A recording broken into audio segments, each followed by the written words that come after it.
बिस्मिल्लाहिर्रहमानिर्रहीम। अस्सलाम वालेकुम।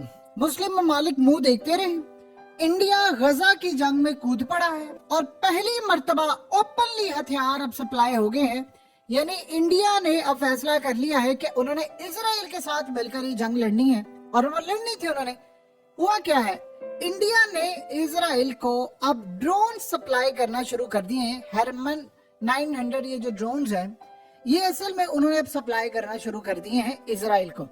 असल में हैदराबाद में एक फैक्ट्री लगी थी जो इजराइल और भारत ने मिलकर बनाई, इनकी एल्बेत ने और इन्होंने, और वहां पर ये ड्रोन्स प्रोड्यूस कर रहे थे। कि फैसला ये हुआ कि हम ये ड्रोन्स जो है वो बनाएंगे, उसको भारत भी इस्तेमाल करेगा पाकिस्तान के खिलाफ, और जहां जहां जरूरत होगी हम दुनिया में एक्सपोर्ट करेंगे। अब हुआ ये है कि हमास ने बहुत सारे ड्रोन्स गिरा दिए इजराइल के और काफी नुकसान पहुंचाया, कई को हैक कर लिया। अब असल में जो हाई क्वालिटी ड्रोन्स थे इजराइल के पास वो मौजूद नहीं थे। उन्होंने भारत को कहा, भारत ने इनको मेड इन इंडिया 20 ड्रोन्स भिजवा दिए हैं और वो अब गजा पर बमबारी करने के लिए तैयार हैं। यानी ओपनली इजराइल इस जंग में भारत को ले आया और भारत इस जंग में कूद पड़ा। एग्जैक्टली इसी तरह जिस तरह अमेरिका इस जंग में कूदा है। जंग में आप कैसे कूदते हैं? आप हथियार सप्लाई करते हैं, आप सपोर्ट देते हैं, पैसा देते हैं, सारी चीजें देते हैं। और भारत के इन ड्रोन्स को प्रोवाइड किए, बड़े हाई क्वालिटी ड्रोन्स हैं और ये सही मायनों में आपको निचली सतह पर स्कैन करते हैं चीजों को, दुश्मन को निकालते हैं, फिर उसके बाद उनको टारगेट करते हैं। इजराइल के ड्रोन्स काफी तबाह हुए थे, उनको अब इन ड्रोन्स की बड़ी अशद जरूरत थी। असल में भारत ने ये जो ड्रोन्स है वो करने थे यूरोप को एक्सपोर्ट, लेकिन उन्होंने वो ऑर्डर कैंसिल या डिले करके उन्होंने सबसे पहले इजराइल को दिए कि जाओ गजा पर बमबारी करो, मारो फिलिस्तीनियों को, मारो उन लोगों को और उनसे इलाके लो। यानी इजराइल के साथ ये मामला जो हुए हैं वो डायरेक्टली भारत इन्वॉल्व हो गया। पाकिस्तान कहां पर खड़ा है? अब बताइए ना जरा, सबसे पहले सूरत हाल जरा मुसलमानों से पूछते हैं, अर्दोगान से पूछते हैं, फिर पाकिस्तान से भी और बाकी सबसे। आप लोगों का दुश्मन पाकिस्तान से सबसे पहले कि भारत उनको दे रहा है, हम क्यों नहीं प्रोवाइड कर सकते उनको? एक बात बताइए, गजा की हुक्मरानी किसके पास थी? हमास के पास। हमास को किसने दहशतगर्द डिक्लेयर किया है? इजराइल ने किया है।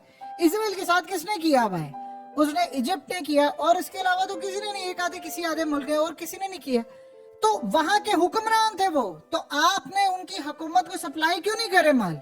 आप बताइए ना। चलो छोड़े, आप महमूद अब्बास और ये वो, इनके पास भी कुछ नहीं है। कौन सा ऐसा मुस्लिम कंट्री है वो प्रोवाइड करे? आप सोचिए जरा मामला कहां तक खराब हो गया। अर्दोगान से पूछे, अजरबैजान की जंग के अंदर आपने अपने ड्रोन दिए थे ना, किधर है आपके ड्रोन? जाए प्रोवाइड करें ना उनको ड्रोन।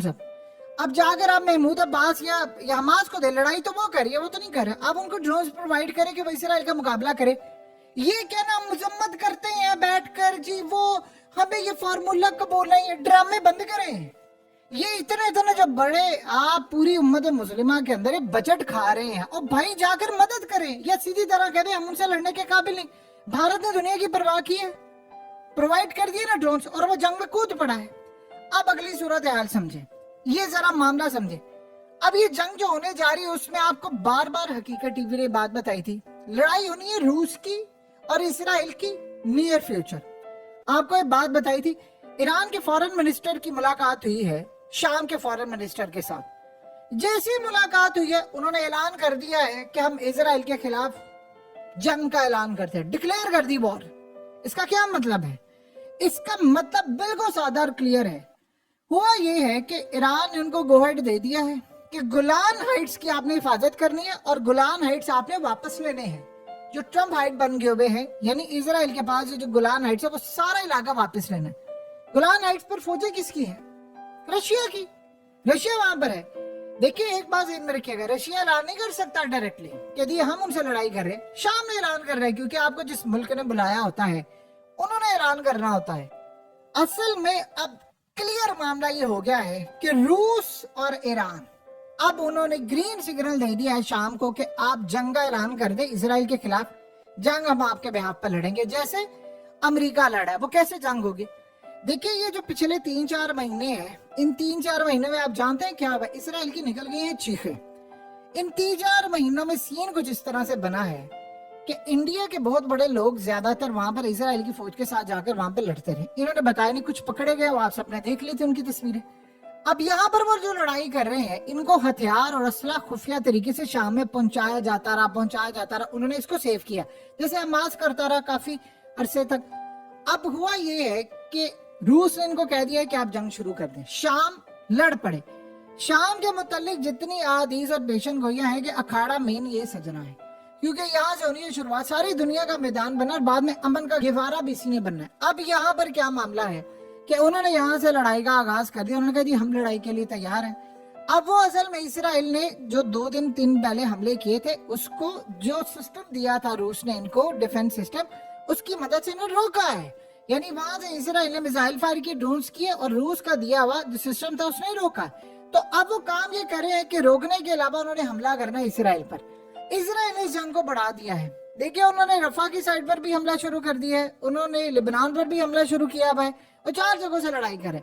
लेकिन मजा जो है वो इस वक्त इंडिया ने भी देनी शुरू कर दी। अब इंडिया ने वहां पर लड़ाई कर दी, रूस इनके साथ डायरेक्टली जंग में कूद पड़ा है, और उन्होंने शाम को कहा कि आप लड़ाई करें, हम आपके पीछे हैं। जैसे अमेरिका ने दुनिया को कहा जी हम इसराइल की मजम्मत कर रहे हैं, फलाना, ये बस आसाद असला भी दे रहे हैं। भारत, हम जी ये नहीं चाहते कि किसी का इलाका ले। भारत को सूट करता है कि वो इलाके ले। देखिए अगर इजराइल इलाके ले लेगा गजा के और सारे, तो भारत भी तो क्लेम करेगा ना गिलगित बल्तिस्तान में। तो वो कह रहा है कि मैं वहां पर, अगर ये फौजी कामयाब हो जाते हैं तो आप ये जो ड्रोन्स हैं वो कहां पर इस्तेमाल हो रहे हैं? पाकिस्तान में इस्तेमाल नहीं होने इसराइल के ड्रोन्स। इसराइल की कंपनी और भारत मिलकर हैदराबाद में फैक्ट्री लगाई है इन्होंने, तो वहां पर वो ड्रोन्स इस्तेमाल नहीं होने। पाकिस्तान के खिलाफ उन्होंने करने, सबसे पहले उन्होंने अपने लिए। इंडिया ने, देखिए मोदी का मामला क्या है, हम लोग बड़ी तनकीद की मोदी के ऊपर, जी ऐसे है वैसे है। अगले ने दुनिया को पूरी तरह पैरों में रौंद दिया है। और आप देखिए उसने इंडिया की इकोनॉमी को पाकिस्तान से 100 साल आगे वो ले गया। वो IMF को भी मैनेज करता है, वो सारी चीजें मैनेज करता है। अब इस सूरत हाल के अंदर उसने मनवा लिया है। देखिए पहले होता क्या था, 2019 तक उसकी वो लेवल की परफॉर्मेंस नहीं थी। उसको ये लगता था कि मैं पाकिस्तान का, यानी उसने इलेक्शन जीतने के लिए पाकिस्तान पर हमला किया था। अब उसको पाकिस्तान पर हमला करने की जरूरत नहीं है। अब वो कहता पाकिस्तान से मेरा मुकाबला ही कोई नहीं है। लेकिन उसे सिर्फ वो लेना है गिलगित बल्तिस्तान और आजाद कश्मीर की साइड पर, वो उसकी तैयारी करके बैठा है। तो इन्होंने अब इस जंग में वो बाकायदा शमूलियत इख्तियार कर ली। देखिए ईरान को इस बात का पता था पहले। अब ईरान का और इंडिया के ताल्लुकात जाहिर सी बात है उसमें बहुत ज्यादा एक खिंचाव आएगा, लेकिन मोदी तो मास्टर है। देखिए यूक्रेन ने कहा भारत को कि आप हमें असला दें, उन्होंने इनकार किया। उन्होंने इसलिए इनकार किया, उन्होंने कहा जी हमारे रूस के साथ ताल्लुकात हैं, आपसे ज्यादा है, तो अगर हम रूस से हमारी खराब हो गई तो ना तो सस्ता तेल मिलेगा, जैसे आज यूरोप को तेल देना तो 40% भारत सस्ता लेता है यूरोप के लिए, और फिर वही तेल यूरोप को बेचे। उन्होंने अपनी इकोनॉमी को आसमान पर पहुंचा दिया, उनको किसी IMF की जरूरत ही नहीं। अब वो कूद पड़े हैं इसराइल की जंग में, और वो मुसलमानों के खिलाफ डायरेक्टली आ गए हैं।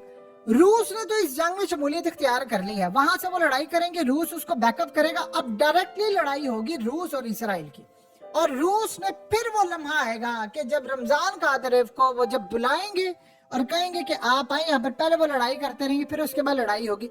देखिए कल को अफगान तालिबान के साथ इनका इत्तेहाद हो जाता है, वो कहते